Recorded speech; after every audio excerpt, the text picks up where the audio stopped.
नहीं बताए, बता दिए तो बताओ सुपर क्रंच क्या होता है।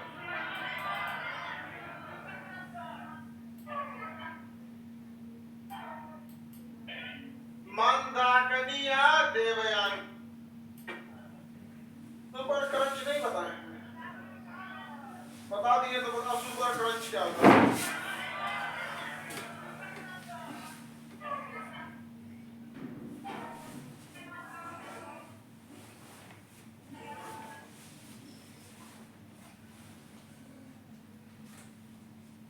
आपको हम बता दिए थे तारामंडल वगैरह, तारों के समूह को आकाश गंगा याद कीजिए, तारों के समूह को आकाश गंगा, हमसे सबसे करीबी आकाश गंगा मंदाकिनी या देवयानी, उसके बाद MgCN33, यही ना था। इसके अलावा बहुत ज्यादा थे सब, तीन तारों के तीन आकाश गंगाओं को सुपर क्लस्टर,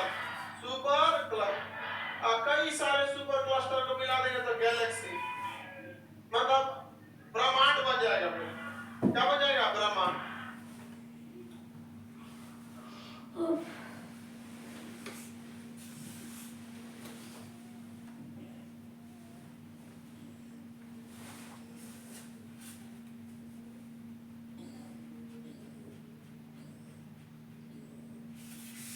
चलिए बहुत ध्यान से देखते हैं हम लोग, आकाश गंगा कैसा दिखता है।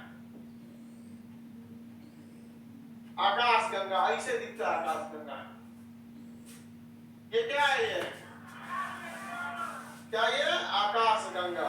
हम जो गोल गोल बना रहे थे और यही है, ये क्या चीज? आकाश गंगा। आकाश गंगा का आकार कैसा होता है? आकाश गंगा का आकार सर्पिलाकार स्पाइरल होता है। आकाश गंगा नए तारे कहाँ पाए जाते हैं? भुजाओं पर। नए तारों के पास ऊर्जा ज्यादा, उष्मा ज्यादा, चमक ज्यादा, कलर नीला, कलर जो प्रौढ़ावस्था में आ जाते हैं उनकी कलर मीडियम हो जाता है सफेद, और जो मरने वाले होते हैं वो लाल। आकाश गंगा गोल है कि सर्पिलाकार है? आकाश गंगा के केंद्रीय भाग को हम क्या कहते हैं? बल्ब। ये क्या है? बल्ब। सबसे ज्यादा ब्लैक होल बल्ब। तारे मर के कहा जाते हैं? बल्ब। कहां पे? सूर्य के द्रव्यमान से अगर छोटा तो क्या बनेगा? श्वेत बल्ब। अब मरेगा ब्लैक होल। लेकिन सूर्य के द्रव्यमान से बड़ा है तो विस्फोट करे। बताइए, सूर्य के द्रव्यमान से बड़ा होना चाहिए या चंद्रशेखर सीमा से बड़ा होना? चंद्रशेखर सीमा। चंद्रशेखर सीमा कितनी होती है? सूर्य का द्रव्यमान गुणे 1.44। सूर्य का द्रव्यमान गुणे 1.4, उससे बड़ा रहेगा तो ही क्या होगा? विस्फोट करेगा। विस्फोट के बाद जो सबसे बड़ा हिस्सा बनेगा न्यूट्रॉन। अगर यह सूर्य के द्रव्यमान से 3 गुना से भी ज्यादा बड़ा है तब बनेगा ब्लैक होल। सूर्य के द्रव्यमान के 3 गुना से बड़ा जब और 1.5 गुना से बना तो सुपरनोवा। सुपरनोवा तो सबको बनना है, पढ़ा दिए ना? किसी को कोई दिक्कत? ये क्या चीज है? गैलेक्सी। 3 गैलेक्सियों को मिला देंगे तो 3 गैलेक्सी को मिलाएंगे तो सुपर क्लस्टर, और सुपर क्लस्टर कई सारे सुपर क्लस्टर मिला के ब्रह्मांड क्या बनते हैं? ब्रह्मांड। याद रहेगा? सूर्य हमारी आकाश गंगा में ही है। हमारी आकाश गंगा का नाम मंदाकिनी। हमारी ये सूर्य है। सूर्य के अगल बगल में तारों के या तो नक्षत्र मिलेंगे या तो तारा मंडल मिलेंगे।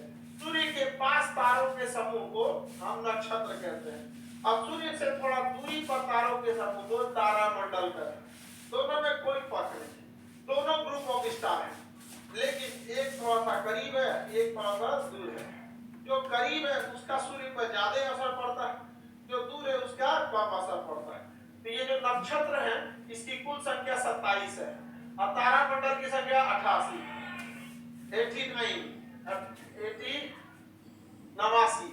89 बोलेंगे उसको, जो भी 89 को बोलिए आप लोग। देखिए ध्यान से समझते हैं। टाइम ट्रेवल बताइए पहले, ये सब छोड़िए, गधा कहेगा टाइम में ट्रेवल करेगा। टाइम ट्रेवल बता देंगे आप लोगों को। टाइम ट्रेवल कोई बहुत बड़ी बात है।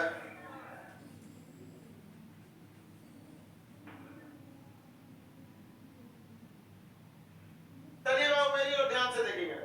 सूर्य के पास तारों के समूह को नक्षत्र, हाँ नक्षत्र अलग अलग होते हैं। रोहिणी नक्षत्र, बृहस्पति नक्षत्र, अलग अलग क्या होते हैं नक्षत्र। नक्षत्र कितने होते हैं? 27। कितने नक्षत्र? 27। सूर्य जो होता है ऐसे गति कर रहा है। सूर्य क्या कर रहा है? गति कर रहा है। साथ साथ नक्षत्र भी गति कर रहे हैं।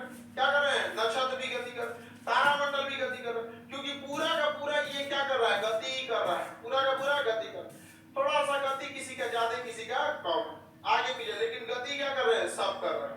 तो देखिए सूर्य जब गति कर रहा होता है ना, तो सूर्य की गति नक्षत्रों से थोड़ी सी तेज होती है।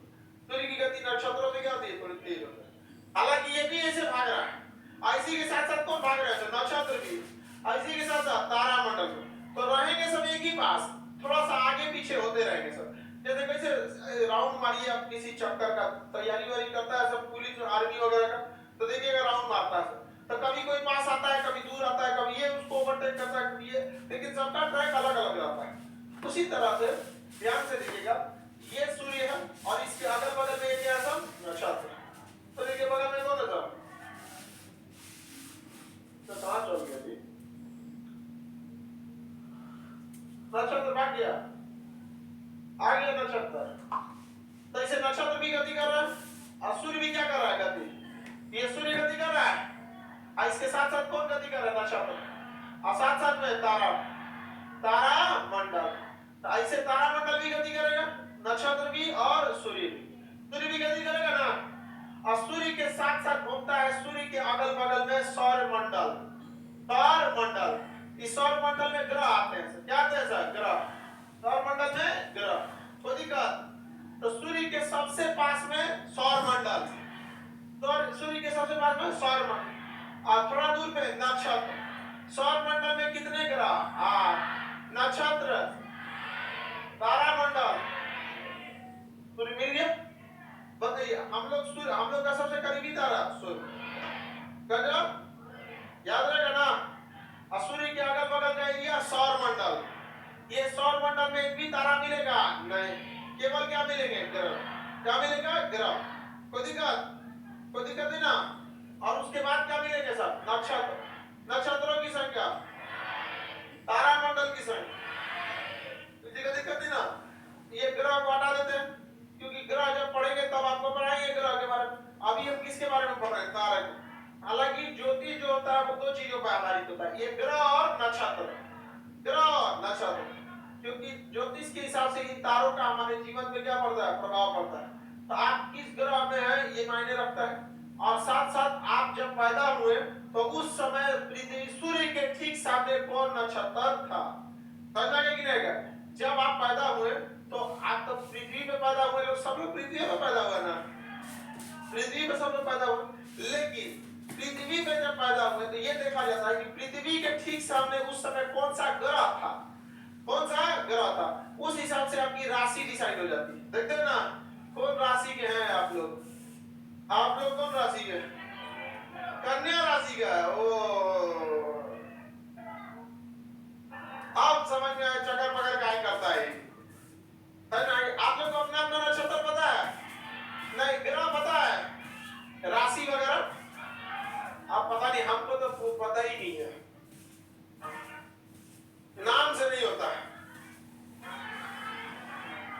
नाम वाला सक्सेस नहीं होता है। जब आप जन्म लिए उस समय जन्म, देखिए बात समझिए, नाम वाला का इफेक्टिव नहीं होता है।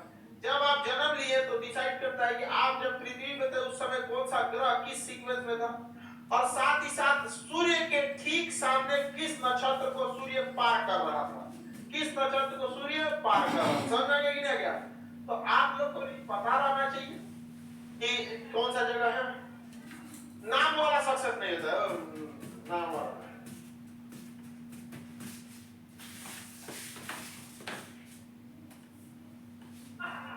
तो ये मम्मी पापा, तो मम्मी ने बताएंगे कब पैदा हुआ था तुम? हाँ, मम्मी से पूछे कि मम्मी पता कब हुए थे, तो हमारा ध्यान नहीं है। पहले हम लोग के समय बर्थडे वगैरह थोड़ी होता था, तो आजकल का फैशन हो गया है यहाँ पर।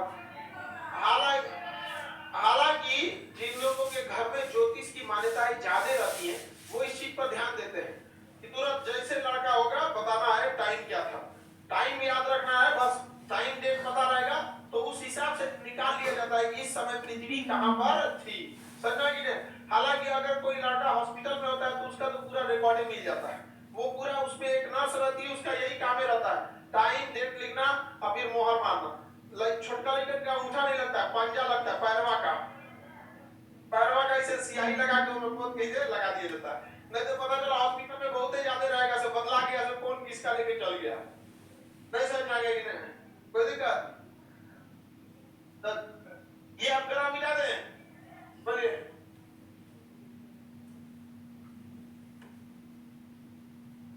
नवासी तारामंडल। अच्छा चलिए, उसको मटेरियल में सुधार देंगे हम। मटेरियल में कभी कभी रहता है कुछ कुछ, तो उसको हम लोग क्या कर देंगे, सुधार देंगे। चलिए ध्यान दीजिए इधर, ये क्या चीज है? सूर्य। कौन है? सूर्य। क्या चीज है? सूर्य। सूर्य के अगल बगल में नक्षत्र, नक्षत्रों की संख्या, इसके बगल में नाम, नवासी तारा मंडल। आइए क्या हो गया? नक्षत्र। नक्षत्र भी किसका चक्कर लगा रहा है? आकाश गंगा। अच्छा इधर घुमा दिए इसीलिए कंफ्यूज है सब। ये क्या है सब? नक्षत्र। और इसके बगल में ये सब तारामंडल।